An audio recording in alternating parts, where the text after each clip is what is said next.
Taigi, sveiki visi. Iš tikrųjų, daugybė iššūkių mus jau lydi daugelį metų ir mes nuolatos turim keistis, prisitaikyti, mokytis. Ir turbūt vadovas tampa tuo lemiamu veiksniu, kuris kurdamas inovatyvią aplinką mokykloje siekia kokybės ir taip pat nuolatinio mokymo, nuolatinio profesinio mokytojų tobulėjimo. Galbūt šiandien aš nekalbėsiu tiesiogiai apie kažkokias priemonės, inovatoriškas platformas ir taip toliau, bet aš turbūt pažvelgsiu iš vadovo pusės. Mano skaidrėse yra mūsų mokyklos praktika, patirtis ir tai, kas mums galbūt lėmė sėkmę. Aš visada tikiu sėkme.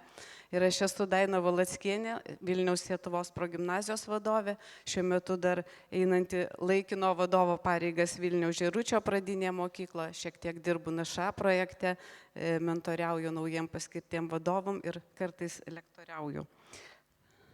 Taigi, kodėl svarbu šiandieną švietime kalbėti apie inovatyvumą, tai vėlgi visi jaučiate, kad kinta mokinių poreikiai ir mokymosi būdai, mokiniams reikia vis interaktyvių platformų, jiems reikia aktualumo, jie nori dirbti savo patogiu tempu ir iš tikrųjų mokytojas jau nebegali būti vien žinių perteikėjas, mokytojas tampa arba stengiasi tapti tuo kūrėju, kuris veda mokinius teisingų kelių, kuris parodo kryptį, kuris padeda rasti bendrus sprendimus, atsakymus į klausimus. Ir čia, kaip žinia, mums ateina į pagalbą technologijos, įvairiausios platformos, programėlės, patys, kaip sakant, aparatai įvairiausi, bet technologijos yra vien tik tai daiktas. Tai be žmogaus, be mokytojo technologijų tikrai mes neįveiklinsime. Vat ir šiuo atveju turbūt vadovas ir yra tas pokyčių inovatorius, kuris turi suvokti, kad technologijas telkiant mes turime dar labai smarkiai padirbėti ir su mumis pačiais. Taigi 3 aspektai, kurie yra pagrindiniai sėkmingai mokyklos transformacijai, tai visi žodžiai yra žinomi: lyderystė, inovacijos ir įgalinimas. Tai vėlgi turėtumėm žinoti visi, kur link einame, siekti tų pačių tikslų mokykloje, įveiklinant inovacijas, integruojant įvairias programas, ieškant tų kūrybiškų sprendimų ir, kaip aš sakau, visada reikia mokytojui suteikti galimybę ir erdvę kūrybai. Tai jeigu mokytojas jaus, kad gali gyvendinti savo idėjas, tai iš tikrųjų jau 50% sėkmės. Na, inovatyvus vadovo bruožai, kaip man atrodo ir galbūt tai galėtų būti galimai tiesa, tai vėlgi mes turim būti nuolatos atviri naujovėms ir įvairiausioms idėjoms, mokytojų idėjoms. Mes turime girdėti mokytoją, ką jisai nori įgyvendinti, kuo jisai domisi, kur link keliauja. Vadovas turėtų skatinti bendradarbiavimą, tai vėlgi savo darbo pradžioje Sietuvos progimnazijoje kalbėjau apie tai, kad išjungiame visą konkurenciją tarpusavio ir siekiame bendradarbiavimą, mokomės vieni iš kitų. Mokymasis visą gyvenimą, tai vėlgi mes esam patys pavyzdžiai, kad reikia siekti, reikia mokytis, reikia ieškoti naujų sprendimų, naujų platformų, tai be to neapsieisime.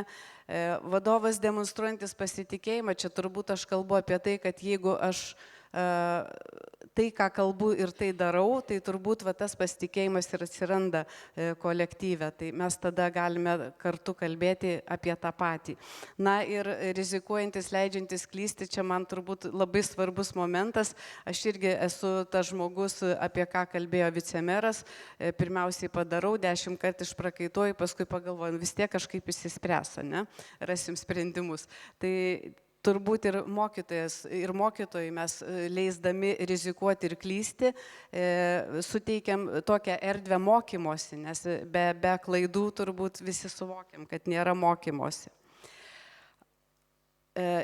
Vėlgi skambų žodžiai galinanti lyderystė, bet praktikoje turėtų atrodyti paprastai. Tai pirmiausia yra erdvė veikti. Tai yra dalinimasis atsakomybėmis, tai visada sakau, kad jeigu tu pasiėmei kažkokią technologiją arba tarkim, platformą dirbti su ją, tai tikrai prisimk visas atsakomybės, mokykis, ieškok sprendimų ir mes vadovai mokykloje galėsim jums tik tai padėti ir patarti, tarkim.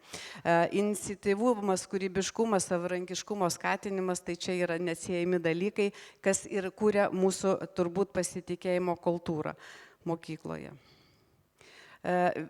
Mūsų vadovų veiksmai, kokie galėtų būti, įgalinant mokytojus inovacijoms, tai turbūt skatinimasis dalintis gerąją patirtimi ir turbūt jau visose mokyklose tai vyksta, tikiu, kad tai, ką mes išmokom, tai, ką sužinom, mes tikrai pasidalinam su kolegomis, kad nenusistovėtų kažkur, nenugultų mūsų stalčiuose naujovės. Palaikymas naujų projektų ir idėjų, tai apie tai jau kalbėjau, kad iš tikrųjų, jeigu aš girdžiu mokytoją, jeigu aš jam pritariu, tai jau yra 50%, tarkim, sėkmės to projekto baigties. Resursai, eksperimentams, laikas, vėlgi čia yra tie dalykai, kurie sunkiai pamatuojami, bet jeigu mokytojas ateina ir sako, man reikia 3D spausdintuvo, pavyzdžiui, pradinių klasių, ne, mokytojas, tai aš sakau, nepirksim suolų, bet nupirksim 3D spausdintuvą. Tai čia irgi labai svarbus dalykas. Taip, sprendimų priėmime mokytojai turėtų dalyvauti ir tikiu, kad jau visur dalyvauja, tiek planavime, tiek tarkim, tų pačių technologijų diegimo aptarimuose. Ir kūrybiškumas vertinamas tada, kai ne visada gal žinai, kai baigsis projektas, bet tiki mokytojai. Tai čia mes turbūt sujungus visus šiuos veiksmus kartu ir kūrėme, tampame natūraliai inovatoriais ir tai keičia mūsų organizacijos kultūrą. Vėlgi vadovo vaidmuo mokyklos kultūroje. Kūriamas pasitikėjimas, pabrėžiama vizija ir tikslai, skatinama atvira komunikacija ir remiamas bendruomenės mokymasis. Na, visi turbūt jau tai mokykloje taikome, aš tikiu, kad tai taikome ir mes einame visi teisinga turbūt linkme.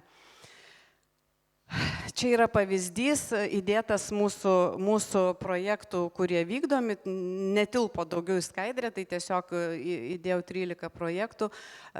Ką mes vykdome praktikoje, tai įveikliname 100% gal ne visus mokytojus, bet koks 80 tikrai dalyvauja įvairiuose projektuose. Ir kažkas, tarkim, IT mokytojai dalyvauja viename projekte, gal ketvirtokai kitame projekte, kažkas taiko vienokią metodiką, kiti taiko kitokią metodiką ir visi mes apie tai kalbame. Tai kaip ir matote, mūsų mokykloje netruputėlį, o daug kalbame apie STEAM veiklas, informacinį mąstymą, taip pat prisiliečiame prie matematikos, kalbame apie dirbtinį intelektą, ieškome priemonių pamokos kokybei gerinti. Taip pat šiais metais tokį apsiėmėme ambicingą projektą įveiklinti 5-6 klasės dronų valdymo ir programavimo projektuke. Taip pat dirbame su LEGO robotais, ateities inžinerijos projektuose dalyvaujame, bendrovės buvo įkurtos 2, šiais metais vėl viena įsikūrė, STEAM tinkle esame, FabLab klasė įveiklinta pakankamai sėkmingai, Vedlėja, Dutenas, Minecraftas ir dalyvaujamasis biudžetas. Tai čia visi tie projektai, kuriuose iš tikrųjų dalyvauja didelė dalis mūsų mokyklos mokytojų. Mokytojų požiūris, tai vėlgi darėme pokyčio projektą ir iš tikrųjų buvo toks, sakyčiau, dabar jau sėkmingas projektas, kuomet mes sumaišėme viską, ką galėjome sumaišyti ir mokinių grupės amžiais, ir mokytojų pagal profesijas grupės subūrėme tokias, kurie atrodytų niekada gyvenime negali kalbėti tą pačią temą. Tai turėjome pakankamai gerą rezultatą, nes gal nugalėjome, įveiklinome savo tas silpnasias vietas, tai yra bendradarbiavimo nebuvimą ir IT technologijų integraciją į savo darbą.